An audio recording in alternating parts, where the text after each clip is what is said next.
Columbus Models here. We are back with another in my vintage model kit playlist. This time I will be building the Monogram Dornier DO-17Z.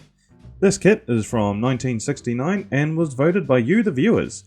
I managed to pick this kit up on Trade Me for the pricely sum of about $10. That also came with a JU-188, which will probably feature on here. Let's have a look inside the box first, then we'll get on with the build. The instructions are a folded A3 and are in black and white, which is quite standard for the time. The instructions themselves are very clear and easy to follow, which is definitely a change from the KP MiG-17 instructions from the last video.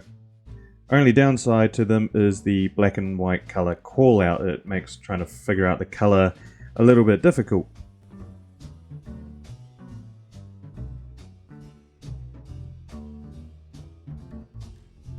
Looking at the sprues, you'll see that it has raised panel lines. This build, I'll be trying something new to hopefully try and improve them. We'll see if I actually manage it or not.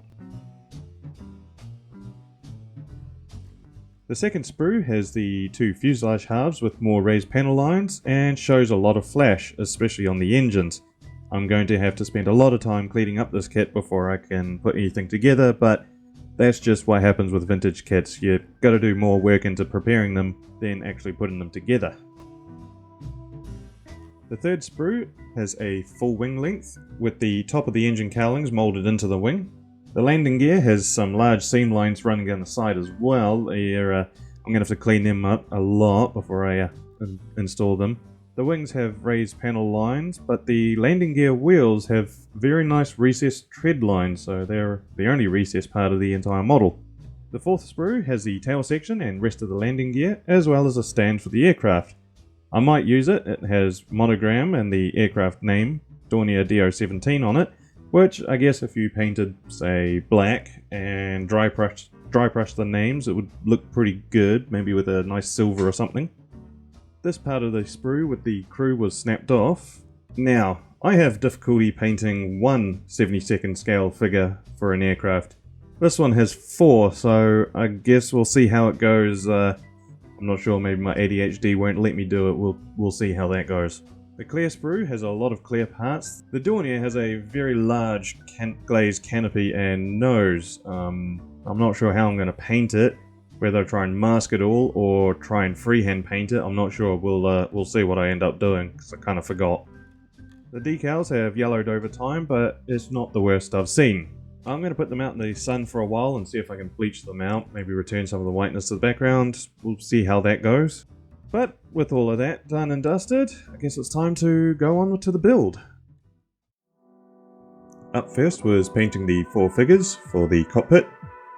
Now, I decided to batch paint these all at once just to try and streamline it all.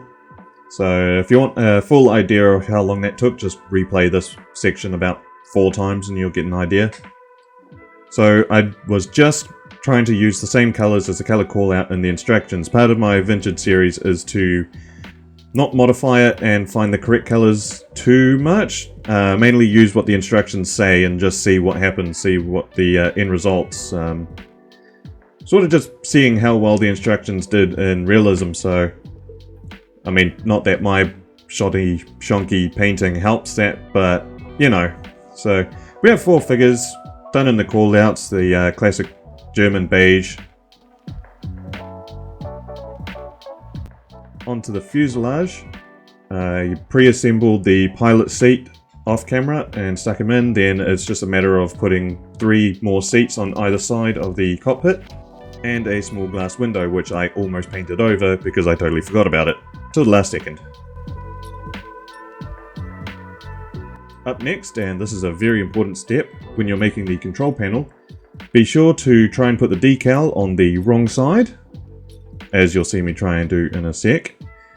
Realize this, drop the control panel, put it back the right way around, put the decal on, drop it again, and then contemplate putting it in the video.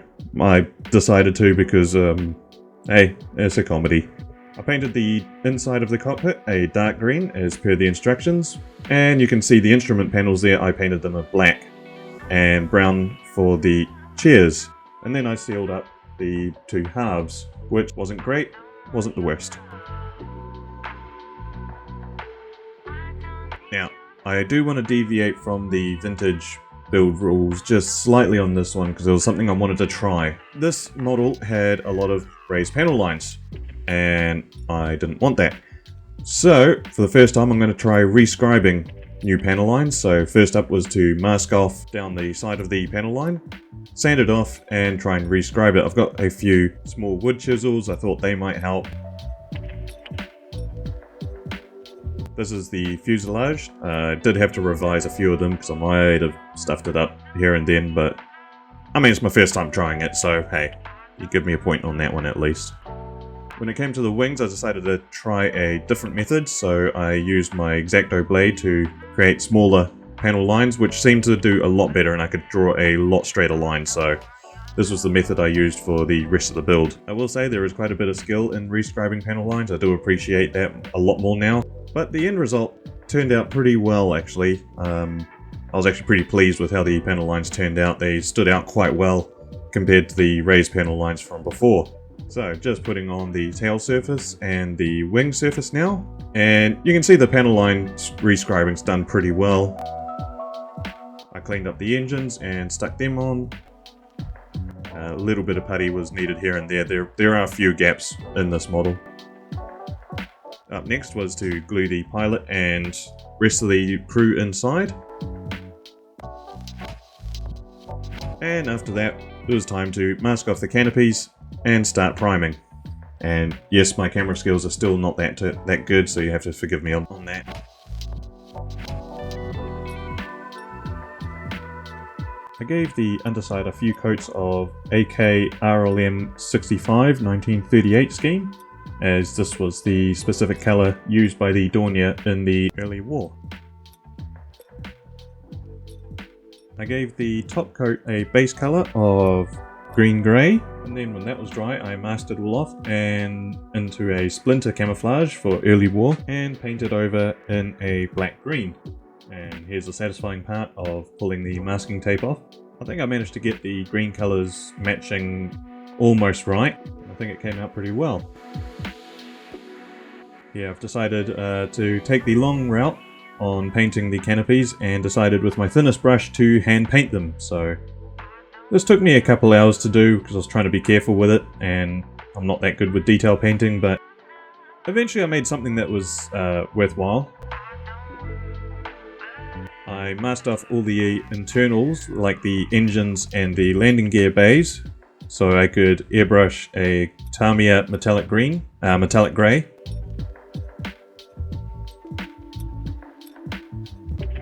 I find Blue Tack is the best masking solution for this, and it works pretty well for me, so yeah.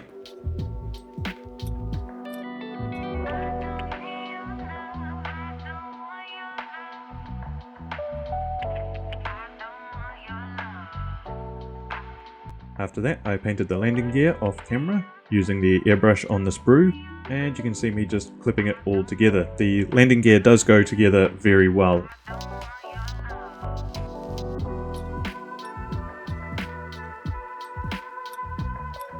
I used the back of my paintbrush to push the landing gear flaps together, push them into place so they clip in really well. Next up, I masked off and painted the yellow band that goes down the tail section.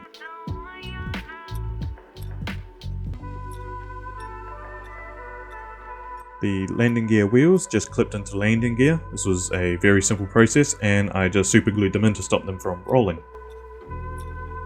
Off camera, I painted the propellers black and the spinners red, as per the markings that I was going for this aircraft. And whilst I still had yellow paint in the airbrush, I masked off and painted the yellow wingtips, as per the early World War II scheme. After that, time for decals. So these decals, I'd left them in the sun for a bit, and the yellowing had disappeared somewhat, but not entirely. Overall, these decals are nice and thin, and really easy and good to use, so yeah, the decals on in this kit definitely survived well. I did enjoy putting them on, they were very easy.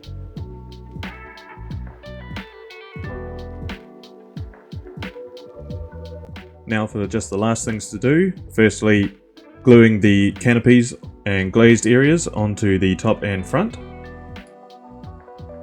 And lastly, to put on rigging wire for the antenna.